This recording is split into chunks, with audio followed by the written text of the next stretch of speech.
Hello and welcome. My name is Mary Cummins and I am doing a reaction to the book Fuel by H.G. Tudor. Here is a copy of that book. If I can get it straight up, there we go. And today I will be reacting to chapter 1, which is entitled, What is Our Fuel? H.G. Tudor has a fervent passion, and it is that he will do whatever it takes to get the empath to spill their harmony, their goodwill, and their happiness. Watch for the haughty sneer as he claims the win. In an intimate relationship with a narcissist, you are considered to be a possession, an object.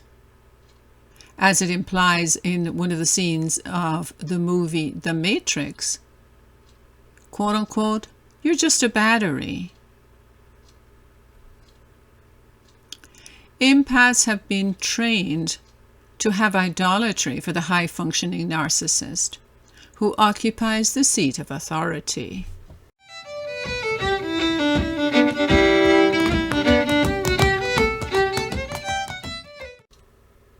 In this chapter, H.G. Tudor defines fuel, quote unquote fuel, as the energy that he gets from people around him who give him attention, admiration, or react in a negative way to something that he does. He lets us know that he is a superior being, and as such is all about saving energy.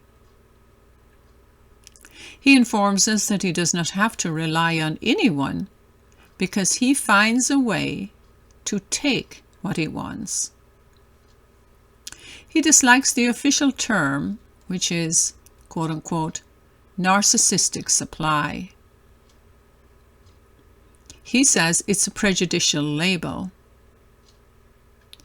The word narcissist, quote, conjures up connotations of selfishness, entitlement, haughtiness, and a lack of caring about anyone else, end of quote. While he would like us to know that he doesn't really care what we think, he's quite concerned about his image. He will not allow anyone to define him. The neutral term, quote unquote fuel, also fits his need to save energy. He may, for instance, get you a cool drink on a hot day, thus exerting himself and spending energy. And this is so that he will appear to care.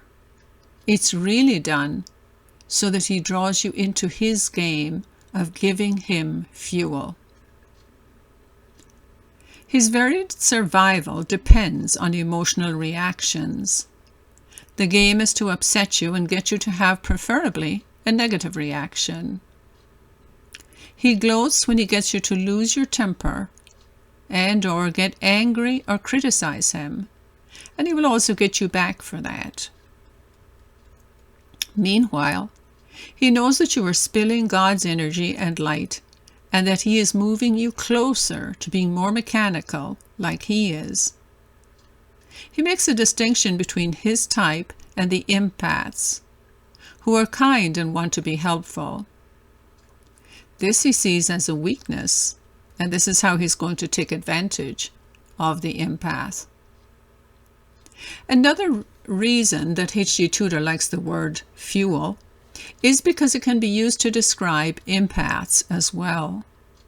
Though the empaths do enjoy attention and compliments for a job well done, or a compliment here and there, they do not go out in search of fuel. Empaths have a certain amount of intrinsic motivation and satisfaction in doing a good job. They still have a connection to God. They can go without that kind of attention for weeks.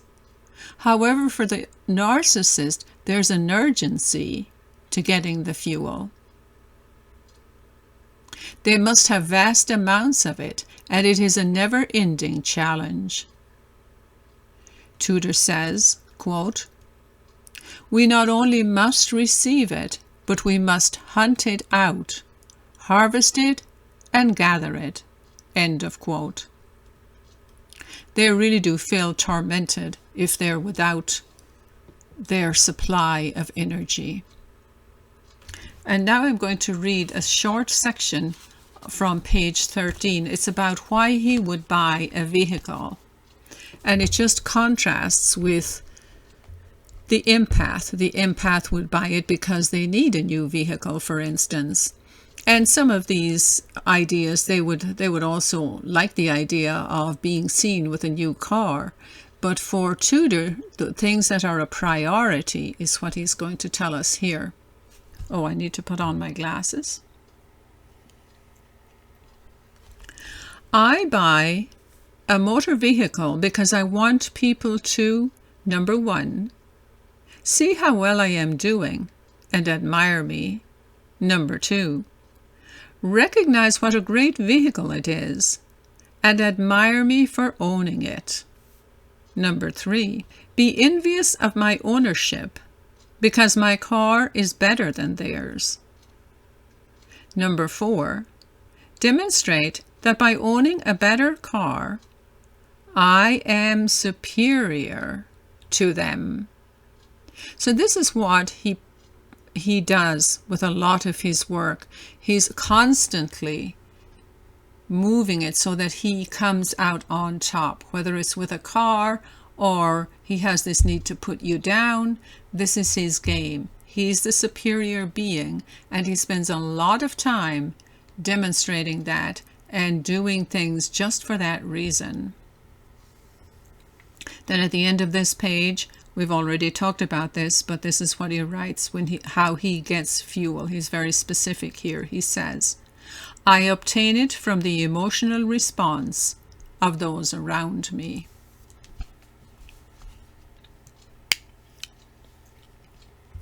So a narcissist sees the empath as a useful appliance, like a toaster or a coffee maker. He or she controls and owns you and pushes your buttons.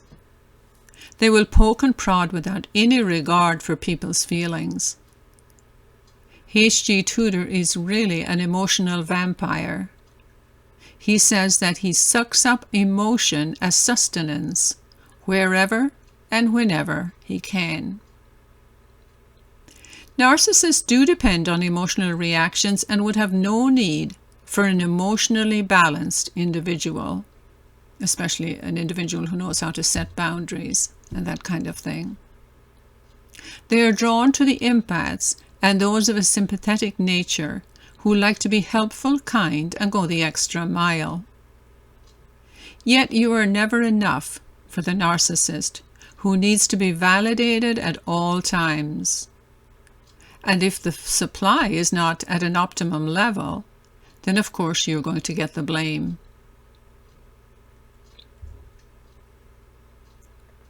So Tudor said in his introduction, and this is another quote, we do not reside in the same world as you, since we create a different world where we rule and the rules are we. And that is an end of a quote. And that's the way he has written it instead of we are the rules. He just wants the reader to trip up. And in that way, if I tripped up while I was reading it, then that energy would go directly to him through that astral level. It's the feeling level. Being in a relationship with this type is really warfare. Sun Tzu says, quote, all warfare is based on deception. End of quote. And if you're in a relationship with a narcissist, it is possible that you had a parent who exhibited some of these qualities. Empaths do not learn to see the deceptions. They loved and obeyed their parents. One needs to discern whether or not the charming person you're interacting with really deserves your love and your trust. H.G. Tudor and his type have lured you into an unfamiliar world. In The Art of War, it describes how the tiger is lured out of his familiar territory, which is high up in the mountains where he can hide, and into the wide open plain, which makes him vulnerable. A trap is waiting with a sheep as bait. The tiger is tempted, and before he gets to the prey, he's taken out. H.G. Tudor's strategy is to lure the unsuspecting empath into his world, where he is the power person in the relationship. Many empaths are trained to give away their power to the dominant parent and to put their parent's needs above their own. Growing up with a parent who made them feel guilty or never quite good enough makes them vulnerable to the narcissist. They may still be seeking that parent's approval or feel responsible for their welfare. The narcissist has already detected this in you, and it is why they have chosen you. Empaths want to be good and want to keep the peace, but where is the peace when your intimate partner sees you as an object, only to satisfy his or her needs? H.G. Tudor gives us an understanding of parasitic relationships, even as he is blind to his own subjective awareness. Meaning that he learned early on that the game was to win, and that this makes him superior. He has been trained since childhood to feel that he and his kind are exceptional and deserve to lead. They study and understand the empath's weaknesses long before they ask them out, and then can take advantage of them. The win game is also reflected in society. Think about the invasion into our country, where criminal organizations prey on vulnerable immigrants. They steal their light, their possessions, and their hope. Some immigrants become drug mules for cartels. Women are raped en route, and once they get here, they are kept to be raped several times a day to pay off their debt. That is to the coyotes that got them across. Men then go into menial jobs in factories, handing over most of their wages to the cartel operators who got them across the border. Conditions are not very good in some of these factories, with unsafe working conditions, long hours, and poor pay. These ones are not going to complain. The ones who do get government handouts are the replacement population, UN soldiers or terrorists, who will fight local people under the direction of the UN. Tudor tells us that narcissists rule the world. In a British series entitled Indian Summers, and it was about the Crown, the time the Crown owned India and ruled in India. It was 1858 to 1947. In the series, you see that the rulers refuse to acknowledge their half-caste offspring, and that they are willing to lie and kill innocent people to protect their status. Also, the local Indians were not allowed into their clubs. They had signs outside of these clubs that said, "No Indians or dogs." These ruling elites are the true racists, and one of their favorite strategies is divide and conquer. Narcissists create schisms between people at many levels, and then through isolation and misinformation have groups playing off against each other, so the focus is out there, and few think of looking behind the curtain to see who's the real culprit here. The patsy gets ridiculed and sent to prison. People think justice has been served, but the abusers, giddy with a win, have a whiskey and a good self-congratulatory laugh as they plan their next deception. So in conclusion, as smart as a psychopath is, he can't opt out of this game because it's his identity, and he always has to win. Because of his pride, he needs to prove over and over and over again that he is right, that he is the expert, a superior being. Helping others is for dummies, and whenever he can get someone else to pay, he's the winner. This psychopathic disclosure Tudor is giving on himself really describes Serpent, who knows at the mental level who he is and what he does, as all psychopaths are consciously aware of their narcissism.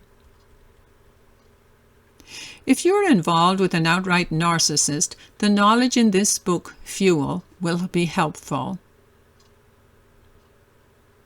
It is often difficult for an empath to leave a narcissist, to leave the relationship, and even those who know that they should leave are often convinced to stay and choose freedom, meaning choosing the narcissist. Choose being taken care of by the narcissist. But what they will really do is they are going to use you up and then spit you out when you have nothing more to give. As an empath, you want to develop healthy self-esteem, to define what your values are. You want to be with someone who loves and respects you. Learn to set boundaries about what you will and will not do. And above all, have compassion for where you are in the process. The high-functioning narcissists who have rejected God are depending on you to be dismissive about your own value and the value that you bring to the relationship and the gift of your own tie to divinity.